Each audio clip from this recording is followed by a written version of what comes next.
Assalamualaikum warahmatullahi wabarakatuh. Hai teman-teman semuanya, gimana kabarnya? Semoga sehat selalu, tetap semangat dalam beraktivitas, dan tetap jaga kesehatan ya. Di video kali ini kita akan ngobrol-ngobrol lagi. Kalau kemarin sudah ngobrolin tentang desinfektan dan juga desinfeksi, kali ini kita akan coba ngobrolin tentang sabun versus hand sanitizer. Teman-teman, ternyata masyarakat itu masih pada bingung tentang efektivitas kerja dari sabun dan hand sanitizer. Kira-kira lebih efektif mencuci tangan menggunakan sabun atau boleh sekedar hanya menggunakan hand sanitizer ya? Dan kapan kita harus menggunakan hand sanitizer itu? Oke, untuk menjawab pertanyaan tersebut, kita langsung masuk aja ke materinya. Sebelum kita ke hand sanitizer dan juga ke sabun, perlu kita ketahui ya teman-teman bahwa kasus COVID-19 di Indonesia setiap harinya masih bertambah. Oleh karena itu yang bisa kita lakukan adalah dengan melakukan pencegahan diri dari penyebaran COVID-19. Pencegahan diri yang pertama adalah dengan social distancing atau jaga jarak. Ketika kita beraktivitas di luar rumah dan harus melibatkan ketemu dengan orang lain, kita harus tetap jaga jarak ya teman-teman, minimal adalah 2 meter. Oke, untuk selanjutnya pencegahan diri yang lainnya adalah desinfeksi. Kita juga harus melakukan desinfeksi ruangan ataupun benda-benda yang ada di sekitar kita. Untuk lebih jelasnya, desinfeksi dan desinfektan sudah ada di video sebelumnya. Jangan lupa ditonton ya. Oke, untuk pencegahan diri yang lainnya adalah tetap mengenakan masker. Jadi jangan sampai kita cuma jaga jarak tapi tidak menggunakan masker atau sebaliknya. Nah, teman-teman, kita harus tetap menggunakan masker ya. Gimana menurut kalian kalau orang lain hanya mengenakan face shield saja tanpa mengenakan masker ketika berada di luar rumah? Kalau menurut Febri, kalau hanya menggunakan face shield saja, itu kurang efektif karena kurang menutup pada bagian hidung dan pada bagian mulut dengan rapat. Sehingga kurang efektif untuk pencegahan diri dari COVID-19.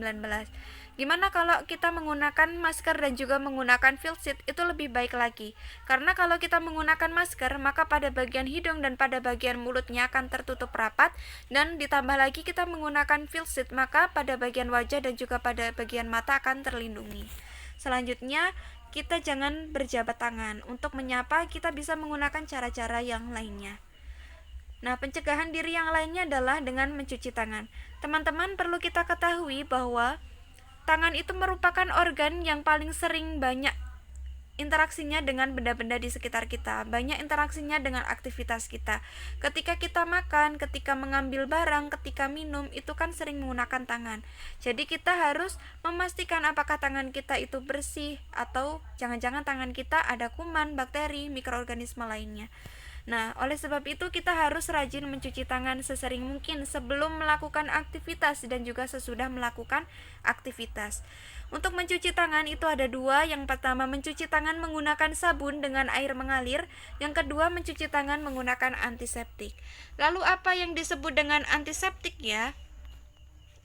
Antiseptik merupakan senyawa kimia yang berfungsi menghambat pertumbuhan mikroorganisme pada jaringan hidup seperti kulit dan membran mukosa. Jadi tujuan utamanya adalah menghambat pertumbuhan mikroorganisme. Contohnya adalah alkohol 70% atau etanol. Alkohol 70% ini merupakan alkohol teknis, artinya bisa langsung digunakan untuk menghambat pertumbuhan mikroorganisme. Jadi tanpa campuran bahan-bahan lain, alkohol 70% ini bisa langsung digunakan. Tetapi kebanyakan orang pada nggak tahan dengan bau alkoholnya ya. Jadi biasanya tetap ditambahkan essential oil yang lainnya atau aroma lainnya supaya tidak menyengat bau alkoholnya. Kemudian antiseptik itu biasa digunakan untuk apa? Yang pertama untuk mencuci tangan, seperti pada hand sanitizer. Hand sanitizer itu mengandung antiseptik. Kemudian yang kedua mengobati luka, seperti pada betadine. Yang ketiga adalah mengobati rongga mulut. Yang selanjutnya adalah hand sanitizer. Apa itu hand sanitizer? Hand sanitizer merupakan bahan kimia yang berupa gel yang mengandung antiseptik seperti alkohol. Jadi kandungan utamanya adalah antiseptik, yaitu alkohol, untuk menghambat pertumbuhan mikroorganisme. Kadar alkohol yang disarankan dalam hand sanitizer itu pada rentang 60-80%. Karena pada kadar ini hand sanitizer akan efektif untuk menghambat pertumbuhan mikroorganisme yang ada di jaringan seperti kulit kita. Kemudian, kadar alkohol yang kurang dari 60% itu kurang efektif dalam melakukan kerjanya. Jadi, kalau kadar alkoholnya kurang dari 60% mungkin kurang efektif untuk menghambat pertumbuhan virus, bakteri, mikroorganisme lainnya. Dan gimana kalau kadar alkoholnya lebih dari 70%? Kalau kadar alkoholnya lebih dari 70% mungkin sangat efektif atau bahkan efektif ya untuk membunuh virus, mikroorganisme lainnya, tetapi tidak aman untuk kulit karena kalau kadar alkoholnya itu semakin tinggi maka bisa menyebabkan iritasi kulit. Maka kita harus menggunakan hand sanitizer itu sesuai dengan petunjuk penggunaannya. Selanjutnya adalah pH hand sanitizer. Selain memperhatikan kadar alkoholnya, kita juga harus memperhatikan pH dari hand sanitizer itu sendiri. Seperti kita menggunakan cairan tetes mata atau obat tetes mata. Obat tetes mata itu harus menyesuaikan pH mata. Sama dengan hand sanitizer, harus menyesuaikan pH kulit karena hand sanitizer ditujukan di kulit. Jadi pada prinsipnya pH hand sanitizer itu harus menyesuaikan pH kulit, yakni sekitar 4,5 sampai 6,5. Nah, biasanya untuk menstabilkan pH sediaan pada hand sanitizer itu ditambahkan suatu bahan yang namanya TEA dan juga gliserin. TEA itu apa? TEA itu merupakan triethanolamin dan bisa juga menggunakan gliserin. Gliserin itu selain digunakan untuk menstabilkan pH sediaan juga bisa digunakan untuk melembutkan ya. Biasanya karena kita gunakan untuk kulit, maka gliserin bisa melembutkan pada bagian kulit gitu. Selanjutnya, cara pemakaian hand sanitizer. Yang pertama, gunakan hand sanitizer secukupnya saja. Jadi jangan berlebihan ya teman-teman. Jangan banyak-banyak, secukupnya saja. Kemudian yang kedua, gunakan dengan menyemprotkan pada telapak tangan, lalu diusap-usap sampai cairannya menguap. Nah, karena hand sanitizer itu mengandung alkohol yang sifatnya itu mudah menguap, maka ketika kita menggunakan hand sanitizer itu sampai cairannya menguap, kita usapkan sampai cairannya menguap. Kemudian yang ketiga adalah dijauhkan dari percikan api dan panas, karena sifat dari alkohol yang ada di hand sanitizer itu mudah terbakar. Jadi ketika kita menggunakan hand sanitizer harus dijauhkan dari percikan api dan juga panas. Atau ketika kita sudah menggunakan hand sanitizer, jadi tangan kita sudah kena hand sanitizer, kita jangan langsung memegang benda panas ataupun yang mengandung api gitu ya, karena mudah terbakar sifat alkoholnya. Kemudian yang selanjutnya adalah dijauhkan dari anak-anak. Dan yang terakhir adalah hentikan penggunaan jika tangan teriritasi. Terkadang ada orang yang tidak cocok dengan menggunakan hand sanitizer tertentu karena iritan gitu ya. Jadi kita harus menghentikan penggunaan kalau tangan kita sudah merasa teriritasi, sudah gatal-gatal atau perih. Kita harus menghentikan segera. Nah, oleh sebab itu kita harus menggunakan hand sanitizer sesuai dengan petunjuk, jangan berlebihan. Yang selanjutnya, membuat hand sanitizer secara alami. Nah, di masyarakat itu sudah pada tahu ya teman-teman tentang pembuatan hand sanitizer dari bahan-bahan alami seperti menggunakan daun sirih, lidah buaya, dan juga batang pisang. Kenapa? Karena pada bahan-bahan tersebut itu mengandung flavonoid, yang mana flavonoid ini dapat menghambat pertumbuhan virus. Nah, tapi perlu kita ketahui teman-teman, dalam pembuatannya itu harus tetap mencampurkan dengan alkohol sebagai antiseptik utamanya. Kenapa? Memang pada bahan alami tersebut ada kandungan flavonoid yang bisa menghambat pertumbuhan virus.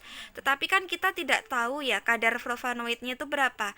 Apakah dengan kadar yang kita tidak tahu itu efektif untuk menghambat pertumbuhan virus? Kan belum tentu.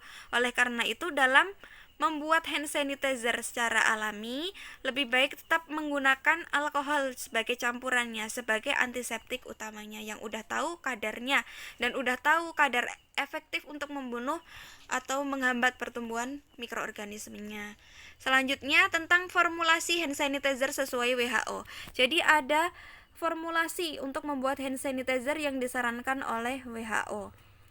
Dengan membuat hand sanitizer 1 liter itu membutuhkan bahan 833,3 ml etanol 96%. Kenapa menggunakan etanol 96%? Kalau menggunakan etanol yang 70% itu nanti ketika kita tambahkan bahan-bahan lain, maka kadar alkoholnya kan tentu akan kurang.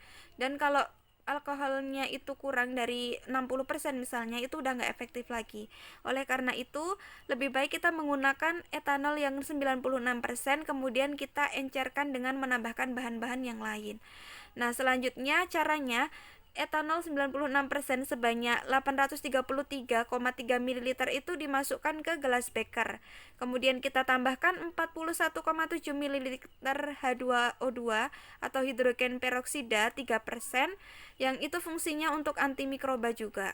Selanjutnya kita tambahkan 14,5 ml gliserol 98%. Gliserol itu bisa melembutkan pada bagian tangan. Kemudian yang selanjutnya kita tanda bataskan dengan Aquades. Misalkan kita menggunakan gelas beker 1 liter. Nah, kita tanda bataskan dengan menambahkan Aquades sampai 1 liter. Kemudian dihomogenkan. Homogenkan itu maksudnya adalah diaduk sampai merata. Jadi campurannya sudah rata. Oke, selanjutnya mencuci tangan menggunakan sabun. Jadi, sabun yang kita gunakan itu yang seperti apa? Sabunnya bebas, bisa berbentuk sabun cair ataupun sabun yang bentuknya batangan. Oke, selanjutnya tentang 7 langkah cara mencuci tangan dengan menggunakan sabun. Jadi di poster yang sudah ada di Instagram pernah Febri post itu ada 7 langkah cara mencuci tangan dengan menggunakan sabun dan di bawah air mengalir dengan cara yang benar ya teman-teman. Ini caranya sudah ada, nanti silahkan dibaca. Kemudian menurut WHO ketika kita mencuci tangan menggunakan sabun itu ternyata harus durasinya harus 40 sampai 60 detik. Ketika kita menggunakan hand rub aja seperti hand sanitizer gitu, durasinya 20 sampai 30 detik. Jadi beda ya. Itu adalah durasi yang efektif untuk merusak pada bagian virus ya. Sabun itu bisa bekerja efektif gitu. Itu adalah durasi yang efektif. Selanjutnya adalah bagaimana sih mekanisme mencuci tangan menggunakan sabun itu dapat membunuh virus. Jadi kita perlu ketahui bahwa di virus corona itu atau virus-virus yang lain itu mengandung membran lipid, di mana membran lipidnya itu berada di dinding selnya gitu ya, dan juga ada kandungan proteinnya, di mana protein pada virus itulah yang membantu virus tersebut dalam menginfeksi sel gitu. Kemudian kita perhatikan di struktur sabun. Nah, kalau di bagian sabun itu ada bagian yang namanya kepala. Kepalanya itu hidrofilik, yaitu bagian yang suka air, dan juga bagian ekor yaitu hidrofobik, sifatnya tidak suka air gitu, menjauhi air. Dia akan lebih mendekati minyak, lipid-lipid daripada mendekati air karena hidrofobik itu nggak suka air. Itu ya, itu adalah bagian dari virus dan bagian dari sabun.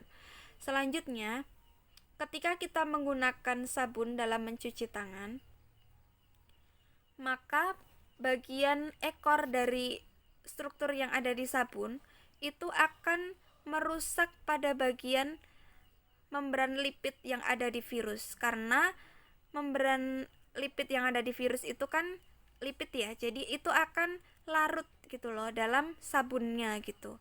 Jadi akan merusak pada bagian membran lipidnya. Kalau membran lipidnya pada virus itu sudah rusak, maka material genetika yang ada di virus itu juga akan terpecah, akan rusak seperti itu. Jadi itulah konsep atau prinsip dari mencuci tangan menggunakan sabun, gimana bisa membersihkan atau juga bisa membunuh atau menghambat dari pertumbuhan virus corona gitu teman-teman. Selanjutnya adalah mana yang lebih efektif, apakah menggunakan sabun atau menggunakan hand sanitizer. Jadi ternyata menggunakan sabun itu lebih efektif dalam membunuh virus daripada hand sanitizer.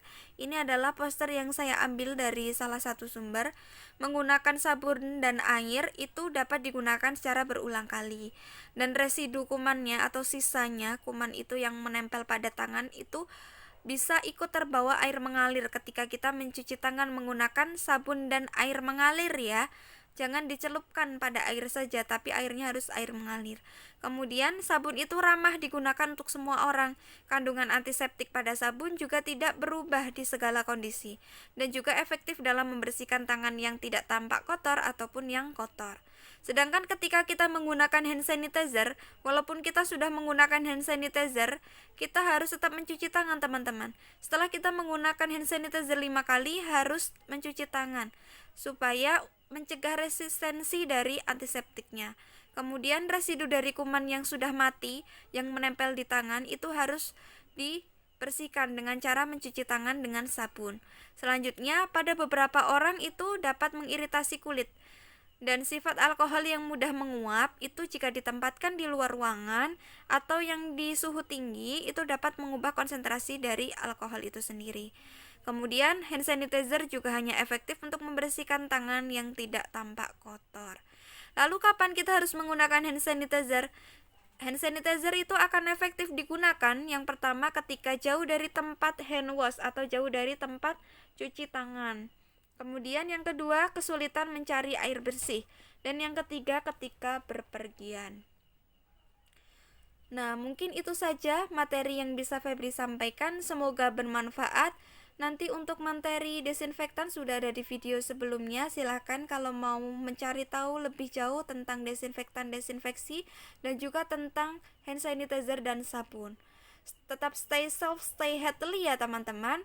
Sampai berjumpa di video berikutnya. Wassalamualaikum warahmatullahi wabarakatuh.